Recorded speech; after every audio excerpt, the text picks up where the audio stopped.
Thank you very much, all. So this is a talk that I'm calling the Housewife's Guide to Paper Writing. So in the chat box, what you can see is a Word document that you can just download onto your computer if you want, and kind of follow through, because it does go through the different components of paper writing and the different segments of the manuscript.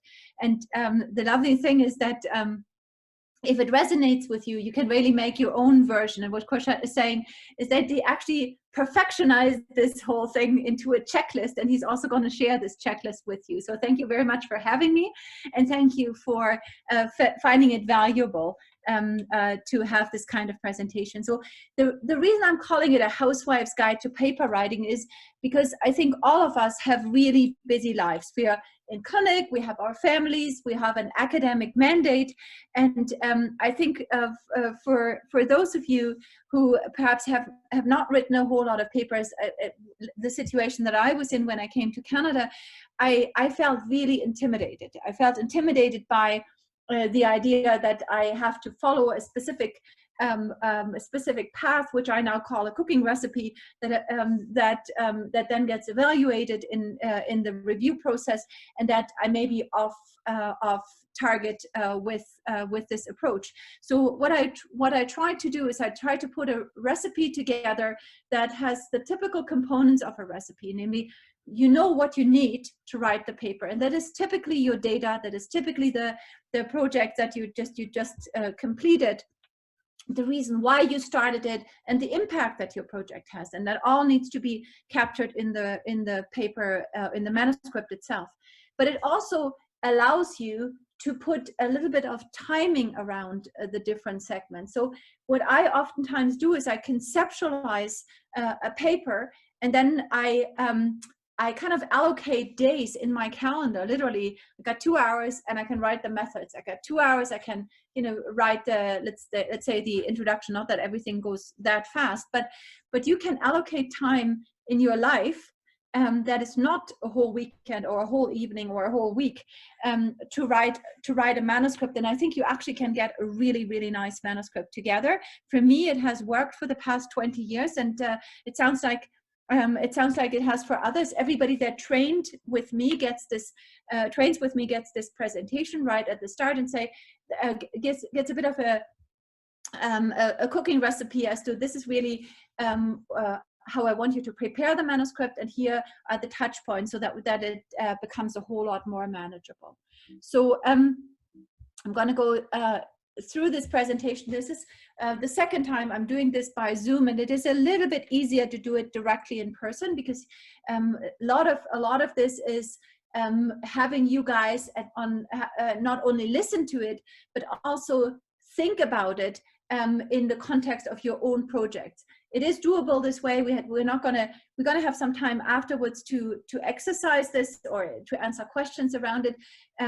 But what works the best is you think about your project. You think about the things that you are doing, either a project that you've just completed, one that you're about to start, something that you're sitting on the 10th revision of the manuscript and you don't exactly know how to do it, and think along the lines of your particular project and how what we're talking about is going to apply. Okay, so there are 3 objectives to this presentation. We're going to review the prep work that is required to get started on manuscript writing, which really is quite important, because you don't want to go back to the prep work at the time if you're halfway done or at the very end. To conceptualize the core components of the scientific manuscript, including what it entails text-wise, figures, and tables, and then to build a transferable foolproof recipe for manuscript writing. And you will have your own recipe. Like there's 5 million recipes for the same dish. You will have the one that fits you the best, but I really strongly encourage you to think through it in the context of one project, because it does apply to the next and the next and the next project again. It is particularly helpful for people that have multiple responsibilities and very little time. So let me just go through the concept. So when you, let's say you have done your project, any project in your world, and I'm going to give you a few examples out of my world. So I'm very interested in inflammatory brain diseases, so diseases that are affecting the integrity and function of the child's brain. One condition is called vasculitis, and let's say we have 2 different treatment regimens for vasculitis, and we want to compare them and see which one is more effective. So really in an observational fashion, not a randomized controlled trial, although the recipe works for all kinds of quantitative research. So the prep work here is, you know who your team is, but be aware that you really know who your team is. So if you have partners that have grad students or so that need to be on the manuscript, make sure that you're not leaving anybody behind.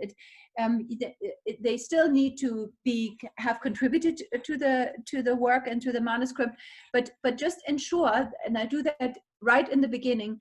I always open up a Word document. I put a date on it, and in the handout, it's dates and times are unbelievably important. Okay, make sure that every version you save does not have a thing of version 1, version 2, but has a time and a date.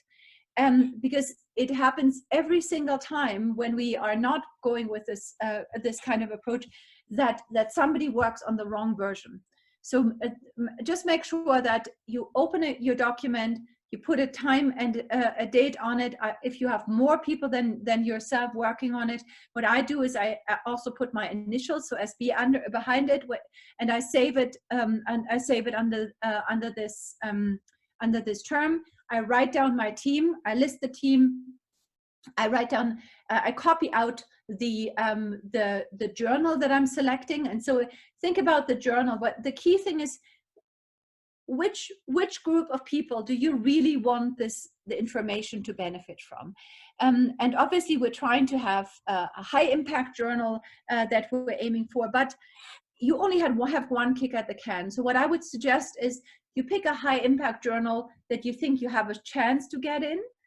And after that, you're not going through 5 million other journals. You go to one others that you're pretty sure that you're gonna get into. Okay, so that it just saves you time. Keep in mind that the reviewers of those journals are probably the same people. And if I get the 4th request from a different journal for the same paper, even though the level of the the journal may now be the right level, I do get annoyed, and I think everybody gets annoyed, because what you don't want to just basically go from journal to journal and submit the same thing again. Remember, the reviewers are the same people.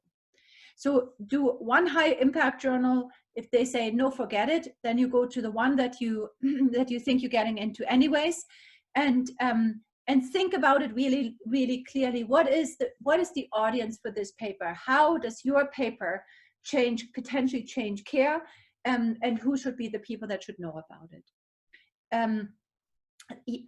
Look at the author's guidelines of the journal you're going for, copy them out and have them on your first page, because you need to know how many words, what is the headline of each of those segments.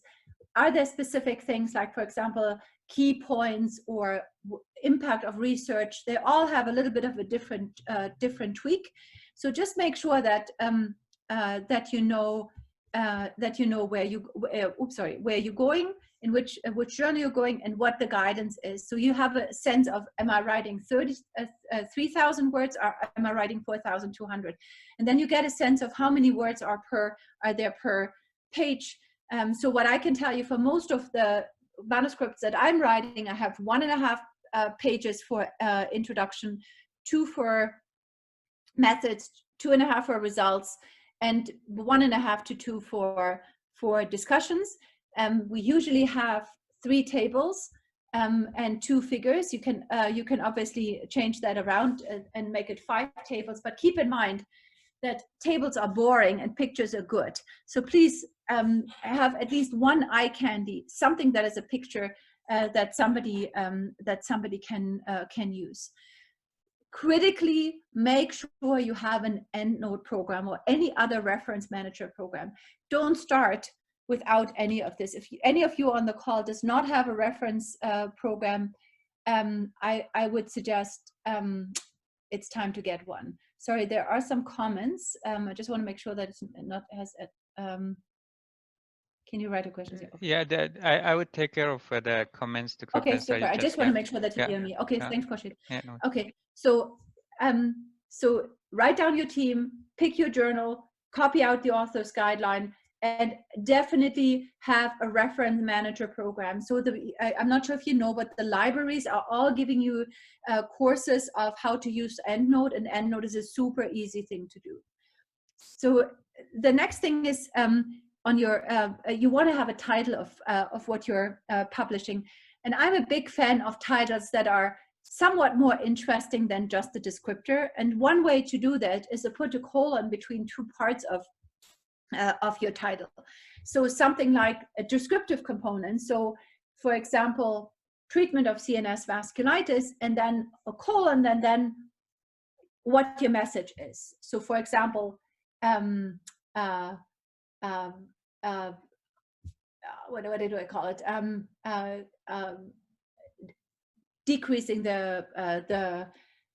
towards decreasing or towards a lower dose of cyclophosphamide or so. Something that makes me that is interesting. Something that that is real, but also has a component of really I'm interested in this. And on the first page, as you know, the authors you have to list the author affiliations, and they have to all be checked by your authors. Okay, but that's very much at the end. So the core of each paper is a very standard thing, and it's very much across all different journals. There's usually a background or introduction. Look at the author's guidelines, what their preferred way is, because you get anything you write with the wrong headline. Let's say the journal wants introduction and you wrote background. The first read of your manuscript is the editorial office.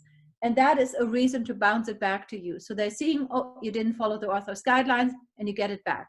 And what it means is you have to resubmit it. And for those of you who are submitting papers, they know that the process of submission is a lengthy process. So don't make it harder for you. Just make sure that you understand in the journal that you're interested in, what are the author's guidelines, what are the headlines, what is the word count, and so forth. Some journals call it patients and methods, some call it methods alone. The results are usually results. There's oftentimes the headline discussion, some have discussions and conclusions, but just do it the way the guideline wants it. The references, as I said, you pull the references in out of a reference manager. Do not do it manually. It always ends up in a disaster. And then the concept of tables and figures. Sorry. So when you think about writing this paper, please don't start in the beginning. Do not start with, now I'm writing an abstract, or now I'm writing an introduction. You always start with your methods. The methods don't require any data, and you know exactly what you've done. And we're going to talk about the build of the methods. So the methods typically include, basically are a description of what you have done. What are the data you captured? How did you capture them? What kind of analysis did you do? What was the study time frame? All of those components. There is no interpretation. There is no content beyond the method in the method, okay? At the same time, or right after you wrote the methods, what you do is now, I personally create the tables first. So if you have 3 tables, the first table is a description of who your cohort are and what are the variables that are not of interest. The second one is all of your comparative variables. Anything you compare between 2 groups, or anything you compare between responders, non-responders, anything you compare between those that are exposed versus those that are not exposed, anything that, any of those variables, demographic and so forth, we talk about it. So my strategy is that I use all the data that I have and I put them in the tables. That makes it very long tables. And then I choose those data, I highlight those data that are relevant and put them into the text of results. So there is a little bit of overlap, but we're not repeating everything that's in the table in the text of the results. And everything that's completely unimportant, you also can put into the results text, saying something like, there was no difference for the variables A, B, C, D, E, F, G.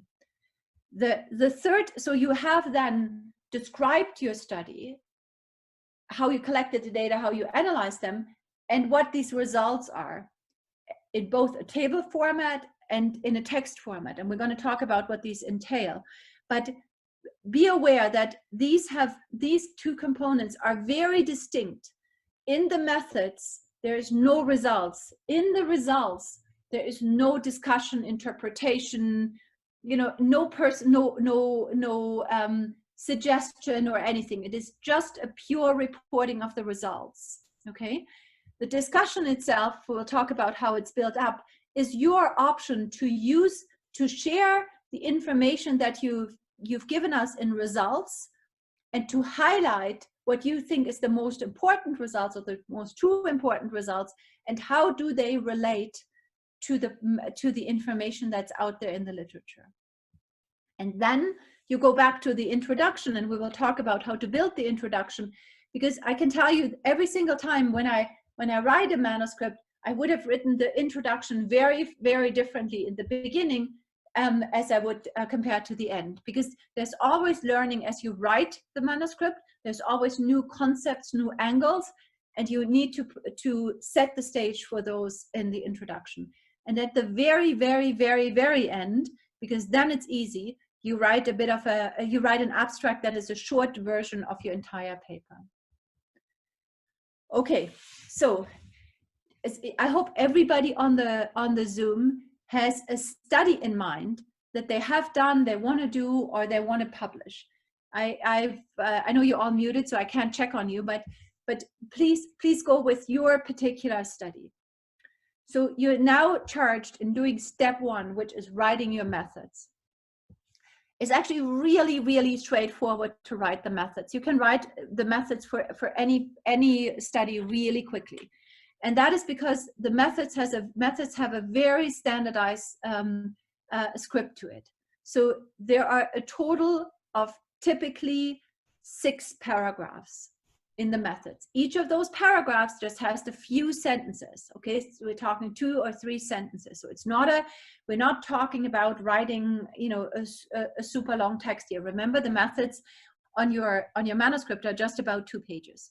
So how does it start? It starts with describing your setting. So your study design, the patient's inclusion, exclusion criteria, the data capture, and ethics. So I'm going to give you an example. We usually start with a prospective, retrospective, cross-sectional, whatever, a prospective cohort study of, now you're describing your patients, of children with CNS vasculitis, for example. So make sure that if you're talking about a cohort, you use the magic word of consecutive patients. So not selected patients, not the one that you could find, but consecutive patients. So what you're implying is everybody who comes through the door gets into this cohort. There's always going to be somebody that you're missing, but please write down a prospective cohort of consecutive children with CNS vasculitis or whatever disease you have between time point 1 and 2 was conducted. So we are telling them, the reason this is important is, as a reader, you want to know, is this setting comparable to the setting that I'm in? Therefore, is it generalizable? So a retrospective cohort study, a retrospective, whatever, a case control study of, now comes your disease and the time frame was conducted, was performed. Next, that's sentence 1. Sentence 2, the study included, so you can work with 1, 2, 3, 4. The study included children, 1, between the ages of 1 and 18, 2, who had a minimum follow-up of whatever, 12 months, 3, who had angioconfirmed CNS vasculitis based on X criteria. Okay, so this is my inclusion criteria. This next sentence says the study excluded, and you're now excluding those that you from the included pool that you're not gonna look at. So why could that be, that somebody is excluded in a prospective cohort? So typical things are they don't have enough follow-up. They have incomplete data. I wouldn't blame, but let's say you have an instrument that that is only that is in English, so you need it to be fluent in English, or it has a particular age limit to this. There's always two ways of setting it up. You can either say it in the positive way, namely, I included children for the ages of 6 to 12 years as number one, as number two, that are fluent in English at a grade 6 level, number three, that had complete imaging at time point 0-3-12 months. And that is a nicer way of doing it than saying, oh, and I excluded everybody who had incomplete imaging, because you imagine that the trust in your data is bigger if you are inclusive with defined criteria, rather than you creating criteria and then you look at, oh, and most of them don't fulfill the criteria. It always takes away from studies. So I would suggest define your inclusion criteria as good as you can, and only exclude those. Exclusion criteria are always a bit of a flaw of a study that you have to exclude. So if there's anything that must be excluded and you cannot include it in the inclusion criteria, then do it. So first sentence, this is an X study of that patient population between time point A, time point 2. Second, the study included patients with, now you're listing them as number 1, 2, 3, 4. The study excluded if you have any exclusion criteria. So now the next sentence is data capture. So think about a retrospective study. So many retrospective studies are chart reviews. So what it means is that if I were to go into the archive and pull everybody's chart who has CNS vasculitis, guess what? I'm going to have a large amount of incomplete data, right? I'm not, obviously, because the way we're doing our consoles is we're writing something down that is pertinent positives, but we don't necessarily write down everything that is a pertinent negative, which means you assume that they don't have a rash just because nobody bothered writing down they have a rash.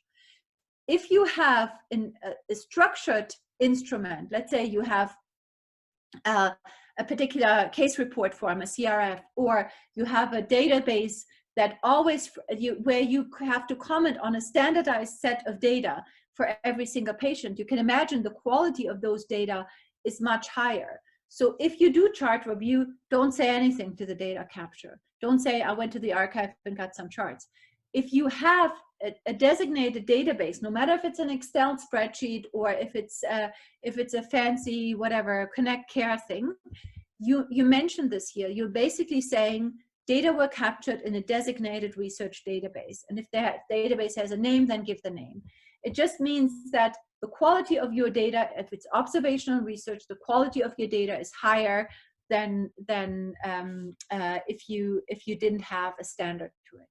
And the last sentence is, the study was approved by the Institutional Ethics Board, and I would always put the number of your ethics approval in brackets, because as many of you know, the reviewers are asked, are you sure that this study had ethics? And if you put the sentence that a study was approved by the Ethics Board and put the number there, then there's no question. Every so often, there is a particular terminology like complies with the Helsinki Declaration or any of those that needs to go into this particular first paragraph. Make sure that you have this on your first page where I told you to copy the author's instruction, because otherwise, again, the editorial office reads it, sees that you don't have the sentence in there and bounces it back to you. So just make sure that you're aware. So this is the very standard first paragraph, easy peasy to write. The next 3 paragraphs are descriptions of your variables. So typically, these descriptions are demographic and clinical variables, laboratory investigation, any particular type of imaging tests, any particular type of treatment. if you have a specific instrument you're using, like health-related quality of life questionnaire, any kind of monitoring tool that you're using. So make sure that you don't go beyond 3 paragraphs. So group all of your variables. Remember, when you go to ethics, you always have to give them a list of your variables that you have. Group those variables in categories that are meaningful. So the most common way they are grouped are demographic and clinical variables, laboratory investigations, laboratory and other investigations, treatments, so for example. But that depends on your research question and what type of variables you choose. But this is the time where you're defining the flow of your paper, defining the categories of your paper, and they should be anchored in the data you collected. Each of those paragraphs describes the data that you're capturing. So for example, we're taking the first of the 3 paragraphs, the paragraph 2, we say, yeah, let's say we're calling it demographic variables and demographic and clinical variables. So you start your sentence with saying, for example, demographic variables included, and you guys are neonatologists, so for example, I mean, you have those terminologies better, but gestational age, you know, anything that, anything related to ethnicity, gender, anything. You may want to have a category of pregnancy. You want to have a perinatal period or any of those, but make sure that you conceptualize those variables in groups and then describe those groups. The 5th paragraph of the methods is the outcome paragraph, and I strongly encourage you to label this paragraph outcome. It's really annoying if you have to read through the manuscript or through the methods and have to figure out what is their primary outcome. Is there any primary outcome here? Because they didn't distinguish the independent and the dependent variables. So independent is everything you've written in paragraph 2 to 4, sorry, and in paragraph 5, you're now telling me what is the outcome of your study, and label the paragraph in the methods outcome. So what it is a description now that follows that describes what was your primary outcome and what were your many secondary outcomes. And there's nothing wrong with saying the primary outcome of the study was. So the outcome is either a state of something, life or death, recovery,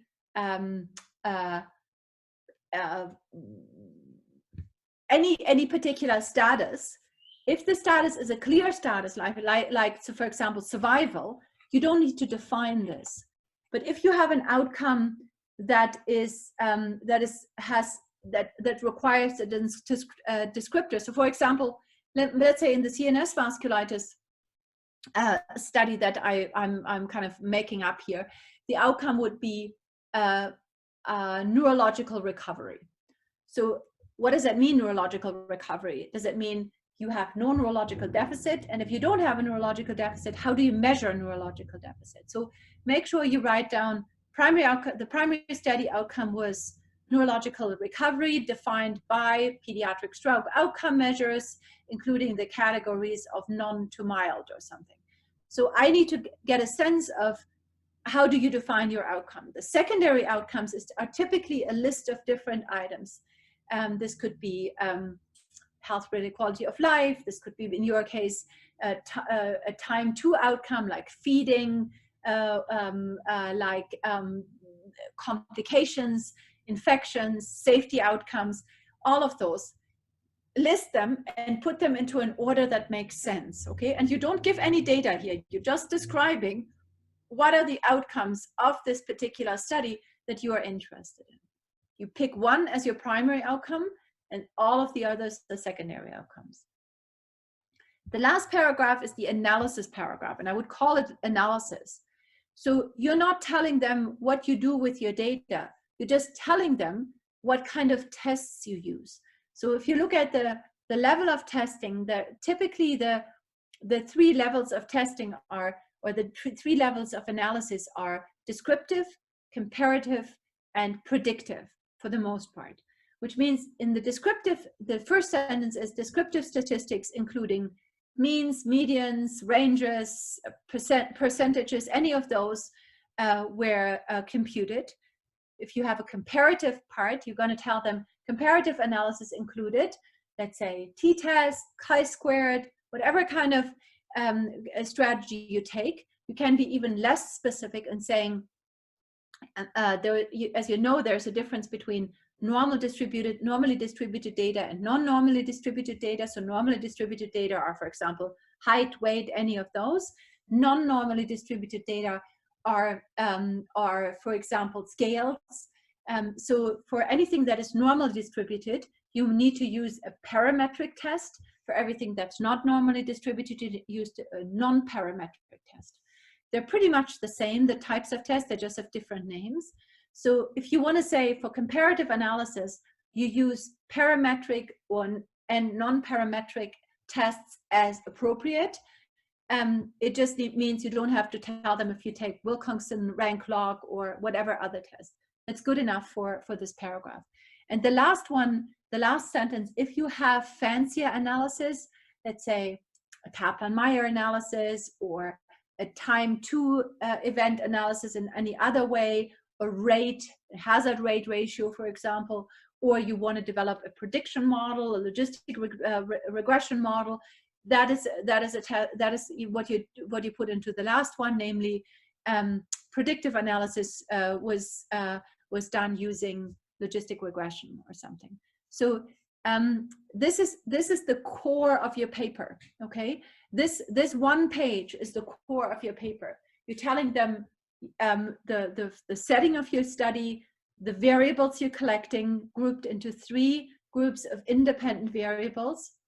You're telling them what the outcome of your study is, and you're telling them what kind of analytic tests you're doing. So now you have headlines, right? You have headlines for the paragraphs 2 to 4. The first paragraph, we were at the results. Remember, I told you that I would now take all of those data that you described in the methods, all of those data, and put them into 3 tables. The first table being the table that has to do with who is my population. The second table, what was my main comparison. And the third table, you can highlight either the last part of the analysis, let's say you have a regression model you want to put in there, or you have a Kaplan-Meier curve and you make a graph instead. Or you want to highlight, let's say, effectiveness versus toxicity, or you have a particular emphasis. Let's say your intervention has a particular outcome. Let's say you want to have you have a growth outcome or an infection outcome. You may want to separate this from your second list that has all different types of variables and highlight that in a third table. So now you can read your own data, because now what you're going to say is, I'm reporting on the data that I collected and analyzed. So in the results, the first paragraph is the paragraph that corresponds to your study design paragraph. So the first paragraph will be saying, who are my patients? So you could start up with a total of 36 patients were included in the study. These were whatever number of boys, whatever number of girls. The median age of the group was X, and the range, whatever the range was. You may want to put the ethnicity in there, or the any pregnancy related thing, anything that characterizes your specific cohort really well. The next 3 paragraphs are now a report on the variables that you define. So let's say the first one was related to demographics and clinical findings. So now you're telling me what these were. And again, the details are in the tables. The highlight of what you find goes into the paragraph, and the stuff that was irrelevant also goes in the paragraph. There was no difference found for variables A, B, C, D, E. You repeat this for each of those paragraphs. The key thing is the last 2 paragraphs, the outcome and the analytic paragraph, they kind of merge together, because now you're telling them the clue of your study. And I would not give the headline of outcome. I would give a headline of what is the thing.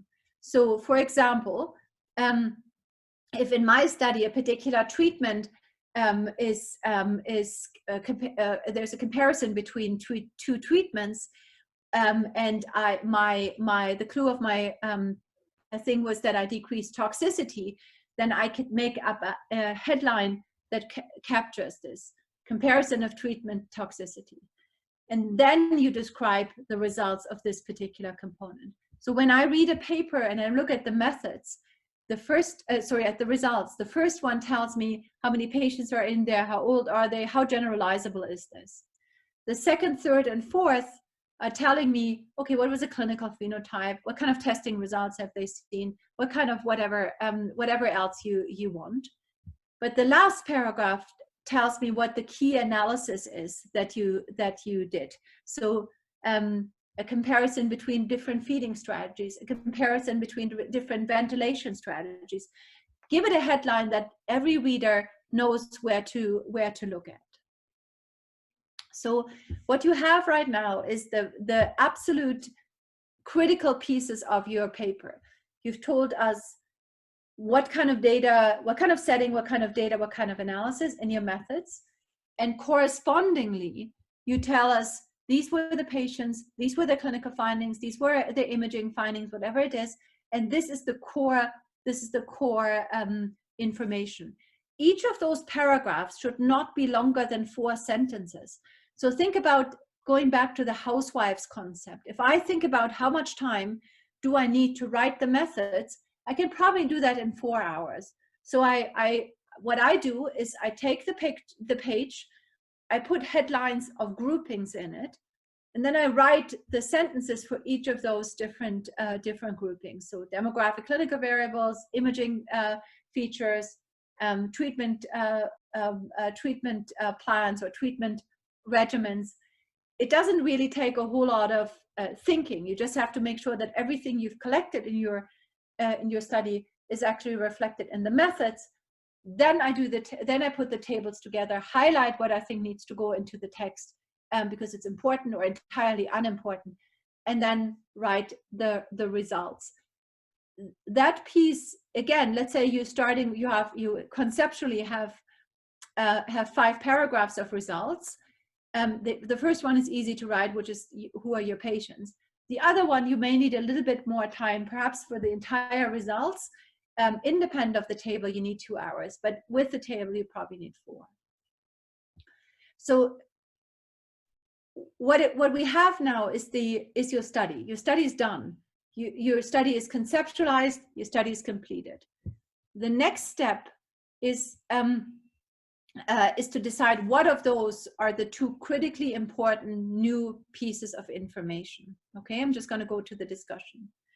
So the discussion has a total of 5 paragraphs. We talked about it before. It should absolutely not be longer, by all means not be longer than 2 pages. So that means that each of those paragraphs, and you have 5 paragraphs, each of them should not be longer than at most 4, in some instances, if you're a short sentence writer, 5 sentences. So here's how I built the discussion. The first paragraph is the summary that highlights the uniqueness of your study. So you're saying this was the first comprehensive analysis of whatever you did. This was the largest study. This was the think about the uniqueness of it. What is it that your study has done? It may not be the largest, but it may be the most comprehensive one. It may be a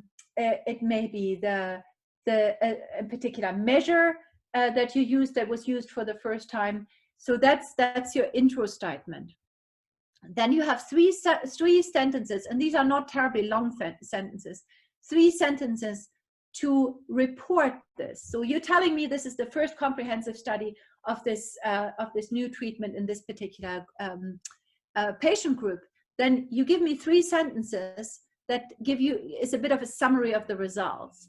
The study identified a distinct phenotype of X, and you can put a number in it. Don't repeat all of your results, but just 3 sentences that make me believe that your first sentence, namely this study is new and important because of X, is in fact validated. So now we're coming to the actual discussion. So the actual discussion is 2 paragraphs, key point 1 and key point 2. So let's say I figure out in my study that a regimen with little cyclophosphamide is equally effective but is less toxic. So how do I deal with this message? I could make toxicity and effectiveness 2 paragraphs. So I could say regimen B is equally effective to regimen A. And then regimen B was safer than regimen A. So then it's 1 key point 1, 1 key point 2. In terms of drama, most people put the more important one first, but there's no rule of this. You basically just have to give me the elevator conversation. So I'm going to ask you, hey, you completed your study. What came out of it?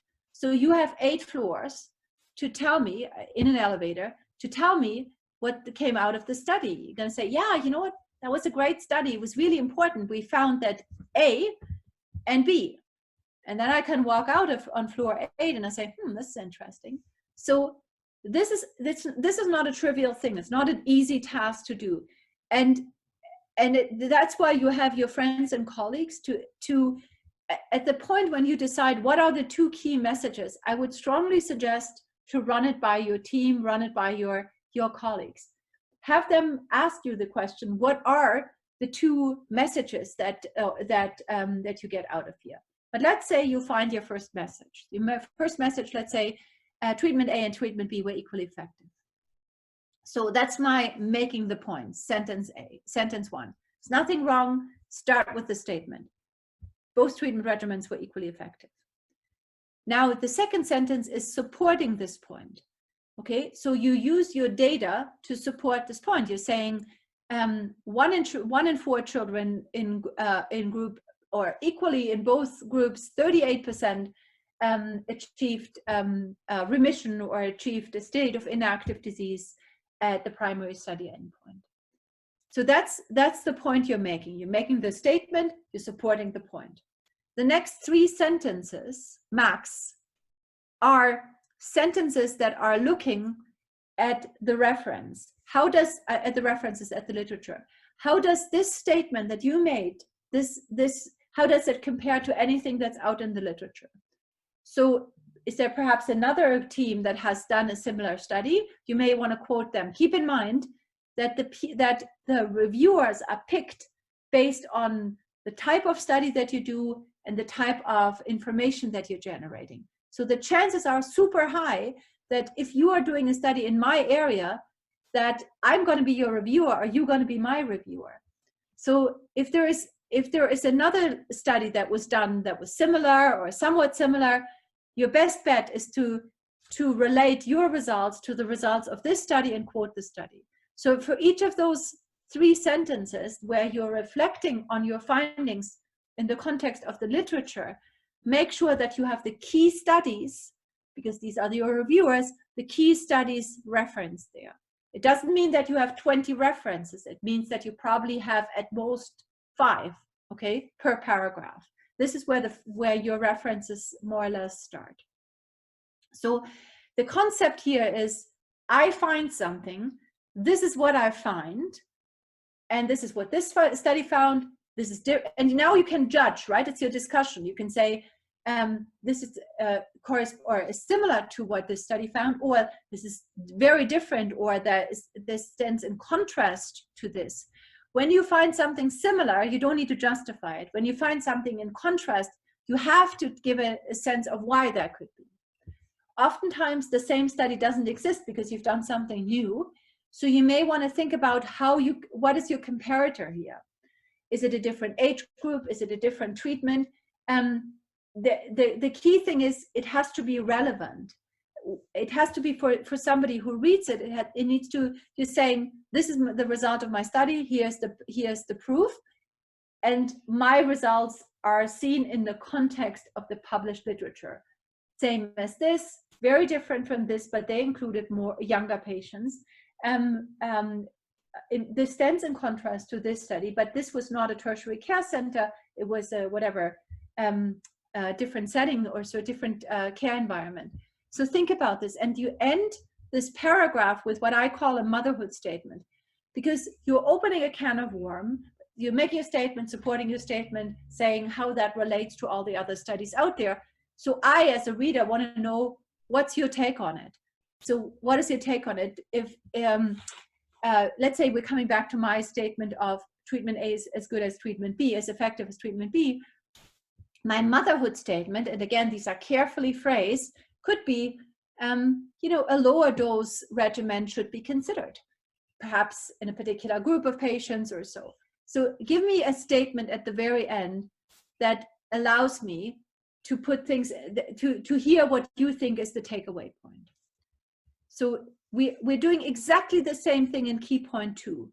Let's say my key point 2 is one regimen is safer than the other. We had less toxicity. Then I make the point, I prove the point, saying while there were whatever serious infection in group A, 20% serious infection, we only had 3% of serious infection in group B.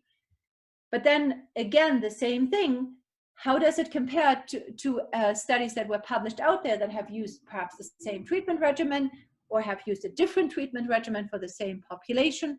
Something that allows me to put things in perspective, each of them with a reference, and end with the motherhood statement.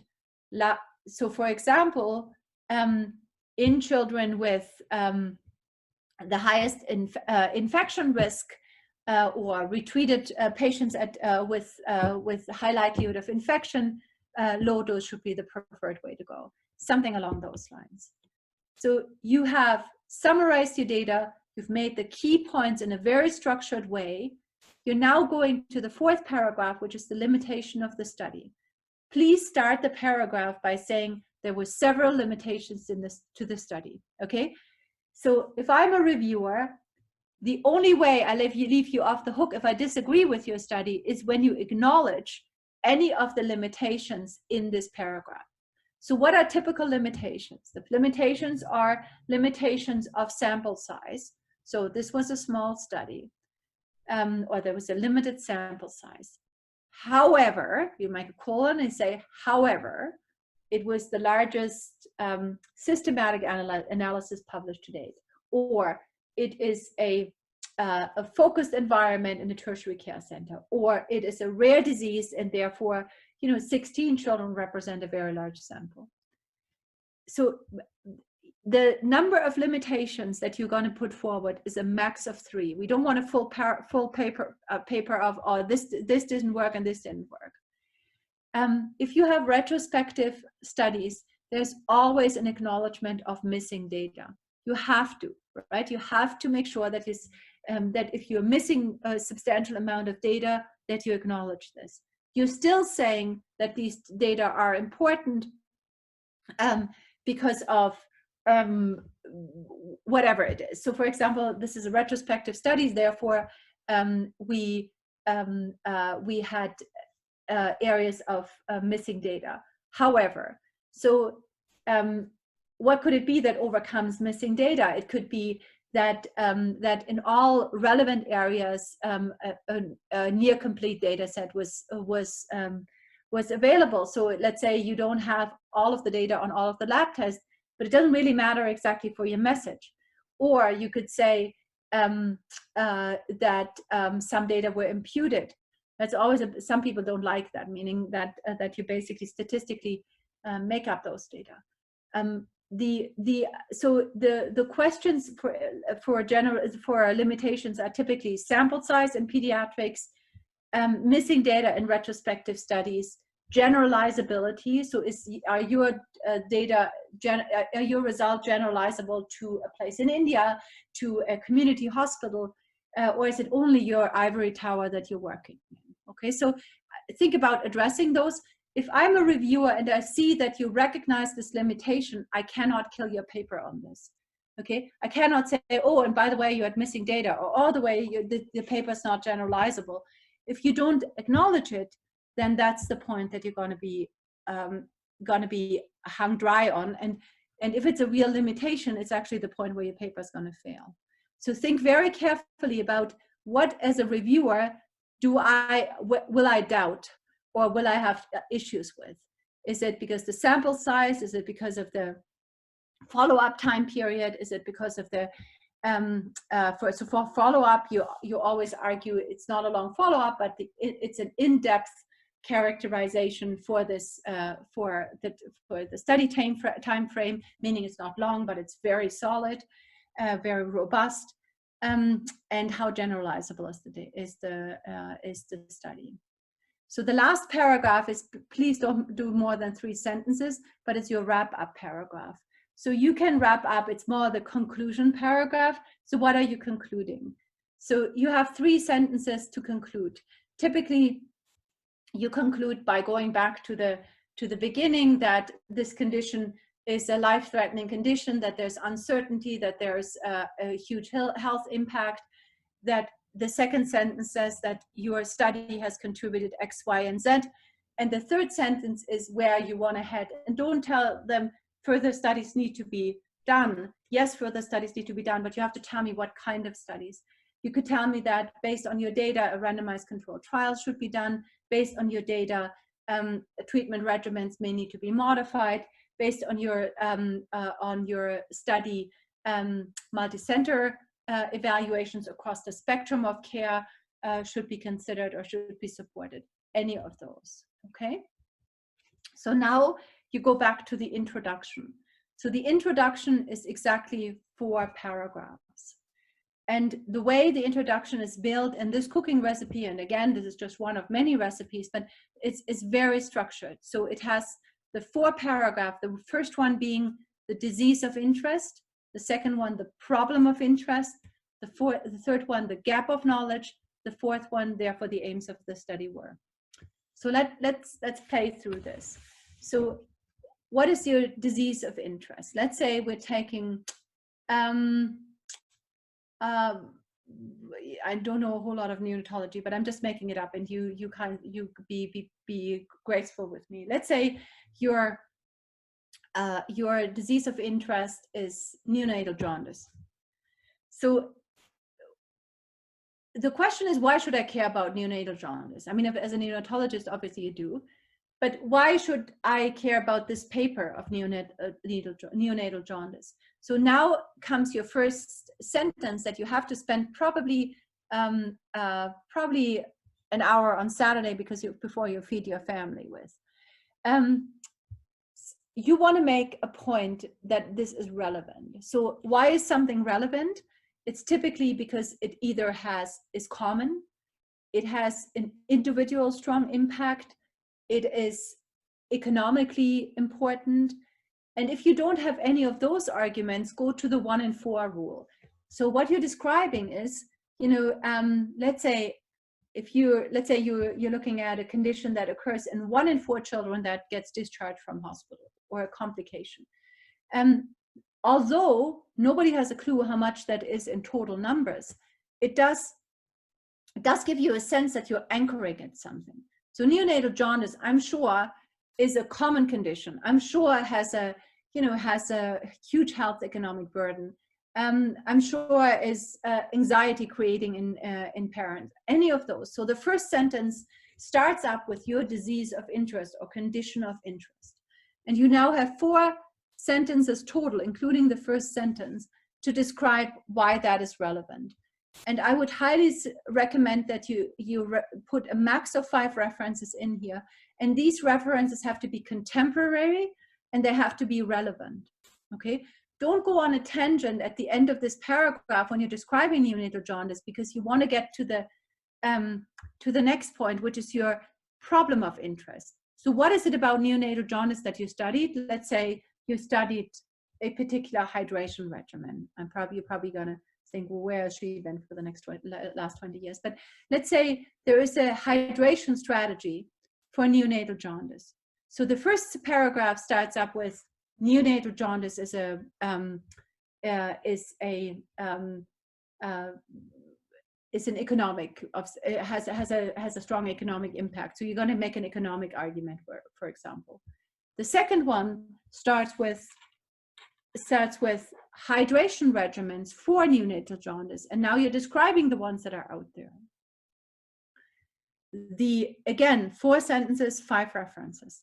The next paragraph talks about the gap of knowledge. So why did you do the study? Because there was something not known about what's the right one, or what's the, what's the role of a particular strategy. So in the next 3 sentences in the gap of knowledge paragraph, you're basically drafting what is unknown, because then in the next paragraph in the aims, you're going to say, this is what we're going to address. Therefore, the aims of the study were to describe a cohort of children discharged from hospital that present with neonatal jaundice, compare those that had treatment A with treatment B, and identify risk factors of neonatal jaundice, or identify early predictors of what the heck. So this is it's a very logical path you follow, a case that you make. I'm not sure if any of you have lawyers or so in your family, but that's exactly what they do every time. They construct a case. This is an important condition. This is an important problem of this condition. This is what we don't know about this problem in this condition, and therefore we need to study it. It sounds easy, but it's not, and it's in the clearer and less don't make the error of writing a long introduction, because the problem with the long introduction is that you try to put too much information in there that is oftentimes irrelevant. At the very end, that you've written all of those components, you're now writing your abstract. You know that the abstracts are typically structured abstracts. That means you need 1 sentence out of the background, 2 or 3 out of the methods, 2 or 3 out of the results, and 1 or 2 of the discussion. So be aware that each journal has some specific needs. Okay, some people want key points, some people want, or some journals want take-home messages. Some people have a component that says research in context. Make sure that you know this based on what you have on your first page, because after you've written the manuscript, you have to make either the key points or take-home messages or research in context. So now, let's say you've written your manuscript and you're going to send it to your co-authors. The first thing the co-authors will look at is what is the ranking or the list of the order of your authors. Everybody does that. So clearly you've written the paper, you're the first author. If you've done the work together with somebody who has contributed just as much as you do a shared first authorship. It just gives you the same reputation as if you have single first authorship. There's also the option for a shared last authorship. But if you have, let's say I'm doing a study together with neurology, and there's a neurology and a rheumatology fellow, so they get shared first authorship, we should take shared last authorship. The key thing is that in between, people are looking for their position. And if you have a long list of authors, what I would do is I would identify the key points that of contribution. So for example, study enrollment, data collection, manuscript writing, analysis. So these key components that have enabled you to complete the study and write the manuscript. So now you take the authors and give everybody a point for each of those, and you will come up with a number that is basically the order of your authors. We've written international recommendations for pediatric research in Europe with a very large group of people that are very opinionated and very high profile. And we shared this list and it was not an issue. I know that if we hadn't shared it, the components, we said this is the authors list, here are the criteria, how we decided on authors list. It was transparent. We said, if you have any concerns, please let us know. Nobody had a concern. And I'm doing this over and over, especially if you have a multidisciplinary team. I mean, if you have your 3 people, you can probably guess who did what and who should be on what position. But make sure that you have a very conscious process to decide the list of authors. Okay, you're sending it out to your co-authors, and you're gonna, before you send it, you do one thing. and so there's this typo in it. You have to read it loud, okay? Sit down before you send it and read it to yourself once out loud. Every single time I do this, I find something that sounds really silly, or a repetition of something, or something that is inconsistent that I called A in one and B in another area. So before you send it to your co-authors, before you have them spend time on something that you will benefit from, make sure that you read it to yourself once out loud. Then you send it to your co-authors with the request to send it back within 2 weeks. You give them a time and you say, here's our joint manuscript. Thank you for contributing. Thank you for enabling it. We are collecting. We would be delighted to get your feedback until Friday, July 14th. If you haven't responded by then, we're assuming that you're comfortable with the manuscript. Okay, so make sure that you're giving it a time frame, 2-week time frame. If somebody can't make it, they get back to you really quickly. They say, I'm so sorry, I'm on vacation. Can I have an extra week? And then it's up to you to decide, and you obviously give them another week.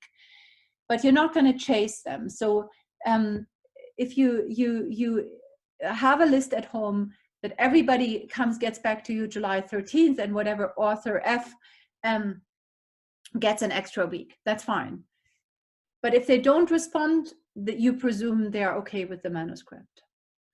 When they give you feedback, which they do, you don't have to take everybody's opinion. Read through them really carefully and take those where you feel they're really making the manuscript better. And then you're submitting the manuscript, and the process of submission is a really lengthy process. It's a really lengthy process. For no matter which electronic system you use, you have to put their names and addresses and contact information and a letter, accompanying cover letter. It takes forever. So the process of submitting is the process that I usually need a half day for. Because one is I always read it before I read it out loud before I put it in, and the process itself takes a long time. Once you've submitted it, you get a PDF version, and you send this PDF version to everybody who is a co-author and said, the manuscript was submitted. Thanks very much for the fantastic support. We'll keep you posted. Okay, and then you have to wait for your review. If they don't reject it, the manuscript is in, no matter how many 5 million questions they have. If they don't reject it, no matter how annoying the comments are, you're gonna get it in. If they do reject it, you go to the second journal that you had mapped out. And that's my presentation. I'm happy to take questions. Thank you so much. That was amazing, Dr. Bensler. I have a couple of questions until people write their own. It's one of them is in general, as a young researcher, when you join the gang, and then you get like many more senior people approaches you, and for good intention, then they offer to include you in different kind of studies, and you get distracted, and it's hard for you to decide what to pick and which way to go. So any advice in that regard that you have? Yeah, so I think the key thing is mentorship. The key thing is absolute mentorship. So when I started working at SIGKIDS, they made you decide on content mentors and career mentors. Unfortunately, we don't have this structure here in place right now, but it doesn't stop you from doing this. And I continue to do this because, you know, as a young person starting, you don't want to offend anybody, and you want to say yes to a lot of things, but you know, you only have so many hours in a day, and you can't lose yourself in everything. So when somebody approaches you and says, hey, it would be great if you could do this, I would say, wow, that sounds fantastic. Let me just talk to my mentor and make sure that that I can, you know, complete this really well, and that I should do this.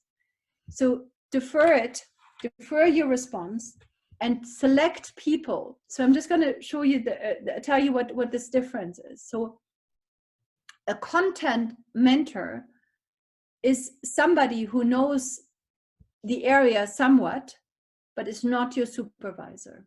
Okay, because you want somebody who gives you informed guidance without having an investment in you. Okay.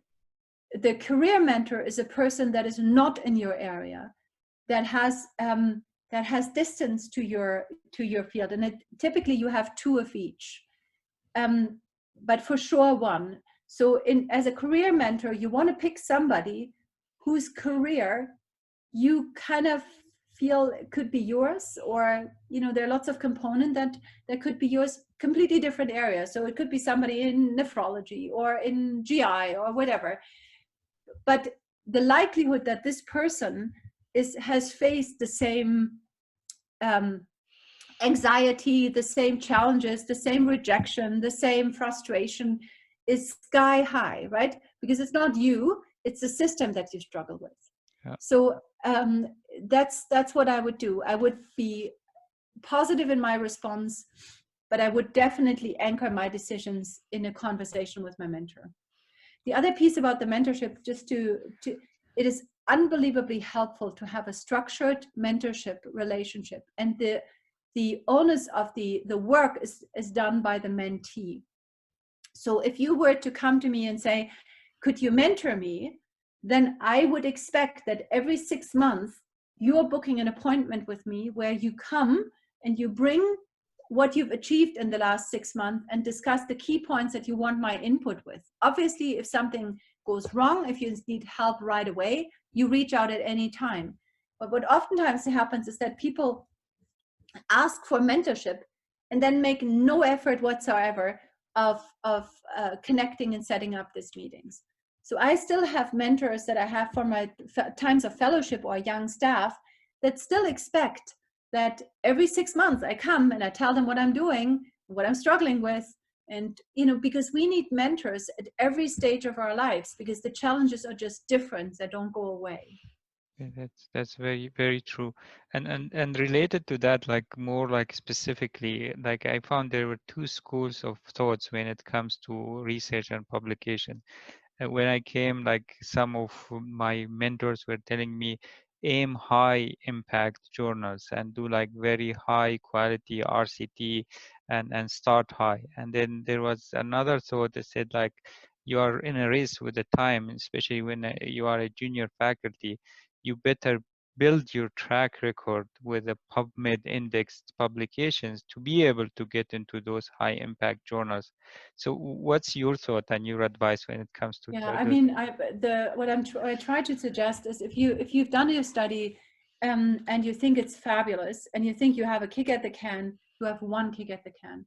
All of the high impact journals going to give you feedback in a super short time. The high impact journals, let's say New England Journal or JAMA, have a different word count. They have a smaller word count. That means if you go that path, you have to some extent rewrite your manuscript for your kind of mid-level journal. So there were 2 times in 20 years that I submitted to New England Journal. Both times we got rejected. So you have to be prepared that you have to basically double your word count. You have to rewrite the whole 9 yards. Think about the work impact. I personally think if you're sure that it has a chance, try. But in principle, especially in clinical research, there's nothing wrong with having mid-level manuscripts, lots of mid-level manuscripts. If you have a top-notch study or an RCT nobody's ever done before, give it a try once, but be prepared that if it is rejected and it gets rejected in less than 2 weeks, if it gets rejected, that you pick it up and don't wait a day to resubmit, but that means that you have to rewrite a whole lot of it. Don't let it sit. Okay, the worst thing is that people submit, get rejected, and then put it on a whatever shelf, because then it's worth nothing. Then it's better if you had all along put it into a journal where you had a really good chance getting it in. That's a great advice. I have a specific question here, Kim. It's like regarding the first draft when you send it to the co-authors and Yeah, then you got their feedback. Do you yeah. need to send them the revised version or you No, can address no, it and submit it? no. One round. Okay, One good. round. Okay. Yeah, no, you're in charge. And if you have a second person, let's say you're a junior first author and you have a more senior last author, let this person read it, but you're not going back a second time around. Everybody reviews papers once, they don't go back. You're sending them the version that you submitted, but but one is they have one round of suggestion, and two, it's up to you which of those you take.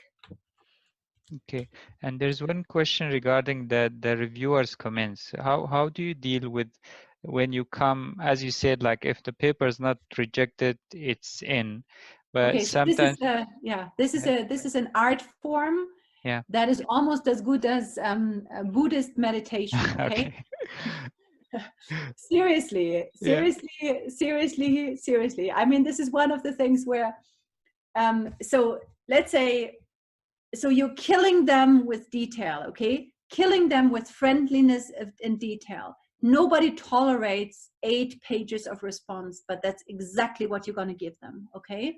So what you're going to do is you're going to make a list of all of the reviewers' comments. And if it's 21, then you say 1, 2, and so forth. You list the comment they make. You say for each of them, thank you very much for the comment. We incorporated the suggestions into the manuscript. And then you copy the sentence that you changed or the paragraph that you wrote in there and put in page 7, okay? You never argue, okay? You make each point a thank you very much. Thank you for the kind feedback. Thank you for raising the important point. Thank you for pointing this out. We incorporated your suggestion in the manuscript or something along those lines, okay? There's never going to be a doubt that you did what they want, no matter if you did it or not. And it goes point by point by point, okay? Nobody as a reviewer tolerates this. So they basically, if you give me 8 pages back with everything that I criticized, I'm going to say fine, okay? If you give me a half page back that says, oh, I really don't like your comment, I'm going to argue it, okay? yeah. So you take the oh, and by the way, even if you don't believe that he's right or she's right, it's typically men, sorry guys, even if you don't believe he's right, you got to do it, okay? It's Buddhist meditation. You don't argue, okay? You do not argue. If this reviewer, the problem arises if you have 2 people asking for different things around the same thing, but then you have the option of writing to the editorial office, which I've done many times, and say, can you just guide me with this conflict? This is the point. These are the 2 suggestions. I took the liberty of going with this suggestions. Is that okay? And then it goes in. Yeah. Yes, that, yeah.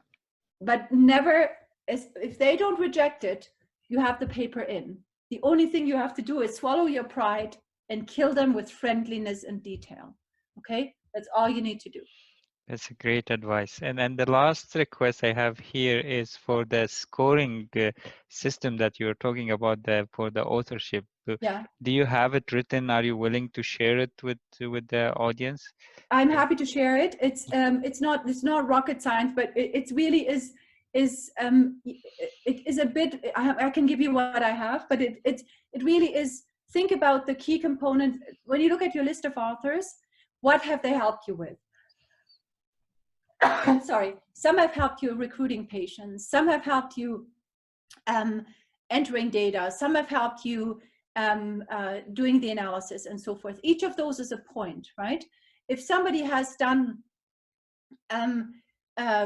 many different things or has played a major role, it becomes an additive high number, right? So for example, there's in the recommendation, it was an iterative process. If somebody has responded to survey 1, survey 2, has reviewed the manuscript, those kinds of things, you get a point for each of those. I can send you the ones that I have, but it's really helpful because it's very hard to argue. And I've actually never seen anybody arguing that, because what they realize is that some other people have done more, or they hadn't responded to whatever, or they haven't really contributed to the data collection or to the analysis.